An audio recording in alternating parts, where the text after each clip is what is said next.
Hello everyone, and welcome back to the Fluctus Channel. For an A-10 pilot, combat effectiveness begins long before the first strafing run. It starts in training, where the U.S. Air Force builds a pilot capable of flying low, identifying targets quickly, and delivering precise firepower under extreme pressure. At Davis-Monthan Air Force Base, the 355th Training Squadron introduced a virtual reality, A-10 simulator lab to give pilots a more accessible and cost-effective way to train and earn qualifications.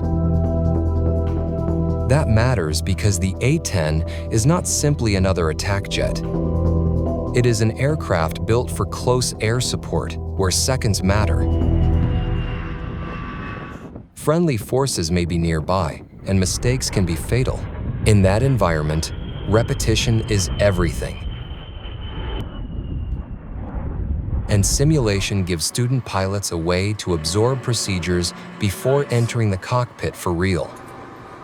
Put this right here on the edge of the runway. From there, training shifts from digital immersion to real aircraft preparation.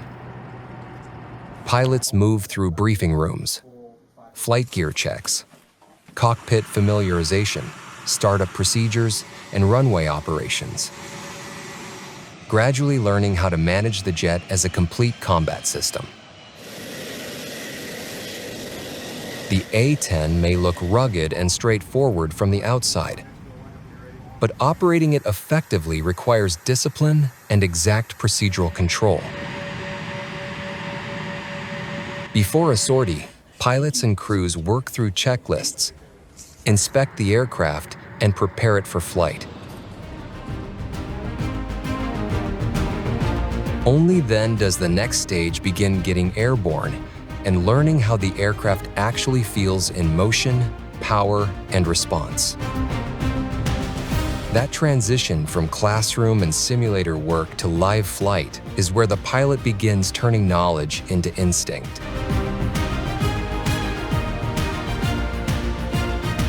Once airborne, students build confidence through basic flight maneuvers. These are the foundations that make every later combat task possible.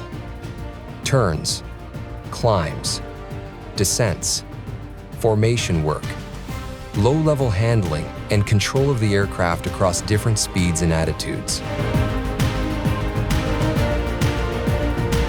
The A-10 was designed to fly where many fast jets do not want to stay low, relatively slow, and close to the battlefield. That gives the pilot more time to identify targets and respond to changing conditions. But it also places the aircraft in a more dangerous environment. Basic maneuver training is therefore not just about learning to fly smoothly. It is about learning to keep the aircraft stable and predictable in the same flight envelope where combat missions are often fought. From that point, training becomes more tactical. Pilots begin learning to use the A-10's guns in the role it is most famous for: close air support. Range day training introduces the reality of target engagement from low altitude, where pilots must align the aircraft, manage their attack run, and hit accurately before exiting the area. This is where the A-10 begins to show its true character. It is a machine built to support ground forces under fire, and that means the pilot has to combine flying skill, target recognition, weapons employment, and timing in a single pass.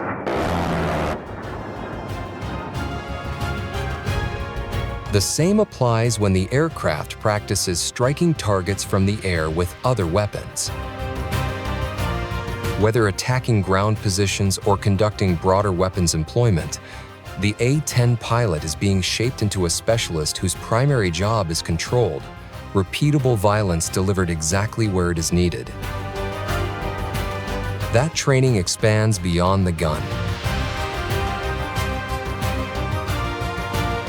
Missile firing and broader weapons integration teach pilots how to engage different kinds of threats and how to coordinate multiple weapon systems from the same aircraft. The A-10 is often defined by its cannon, but its effectiveness also comes from the range of ordnance it can carry and the way that loadout can be matched to the mission. The pilot must understand not only when to shoot, but what to shoot with, from what angle, and under what tactical conditions. In that sense, becoming combat ready in the A-10 is less about mastering one weapon than about learning to turn the whole aircraft into a flexible attack platform.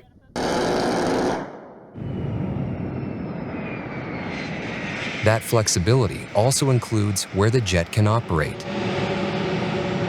A-10 pilots trained to use austere runways and remote operating locations, reflecting the aircraft's long-standing role as a battlefield support system that can function closer to the fight than many other aircraft. The A-10's rugged landing gear, survivability features, and maintenance-friendly design all support that mission. For the pilot, it means learning to operate in environments where infrastructure may be limited, conditions may be rough, and turnaround times may be short.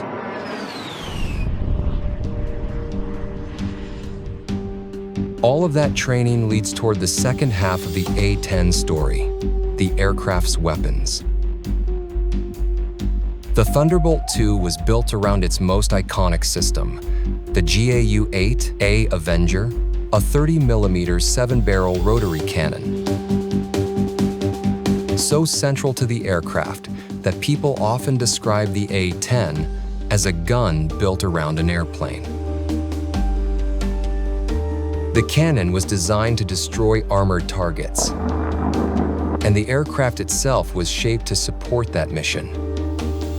Its nose houses the gun, its airframe absorbs the recoil forces, and its flight profile allows the pilot to line up devastating strafing attacks. In combat and training alike, those strafing runs define the A-10's identity. The aircraft comes in low, steadies on target, unleashes the gun, and then breaks away before making another pass. Keeping that weapon effective requires major maintenance effort. The gun system must be inspected, serviced, and maintained so that it performs exactly as required. Crews work on the cannon itself, remove and reinstall components, and ensure the aircraft's signature weapon remains reliable.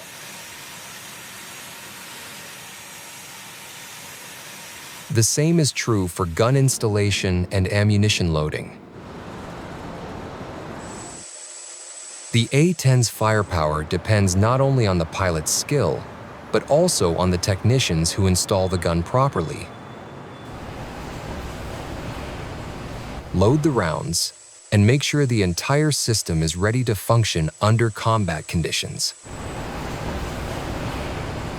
Beyond the gun, weapons crews also load bombs and other ordnance, expanding the A-10's ability to strike targets with different effects and from different ranges. So before the A-10 ever reaches the battlefield, two parallel systems are already at work. The pilot is being trained to fly and fight with extreme precision, and the aircraft is being armed and maintained to deliver that force reliably. The result is one of the most specialized attack platforms in U.S. military aviation, an aircraft whose reputation was built not on speed or stealth, but on its ability to destroy ground targets with brutal accuracy exactly when friendly forces need it most.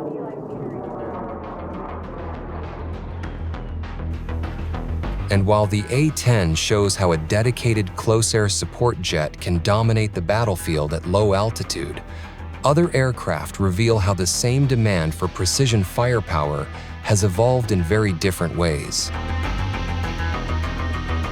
One of those is the Airbus Tiger, a purpose-built attack helicopter designed for armed reconnaissance, direct fire support, and anti-armor missions. Unlike a fixed-wing jet that must make fast attack passes and reposition farther away, the Tiger works close to the terrain, using mobility, agility, and line-of-sight awareness to stay connected to the fight. It is built around a combination of sensors, cannon fire, rockets, and missiles, allowing it to locate, track, and strike threats while remaining highly responsive to ground conditions. In many ways, it represents the helicopter version of the same battlefield philosophy that defines the A-10 accurate firepower delivered exactly where troops need it most. The Tiger's combat role becomes especially clear during gunnery and field exercises.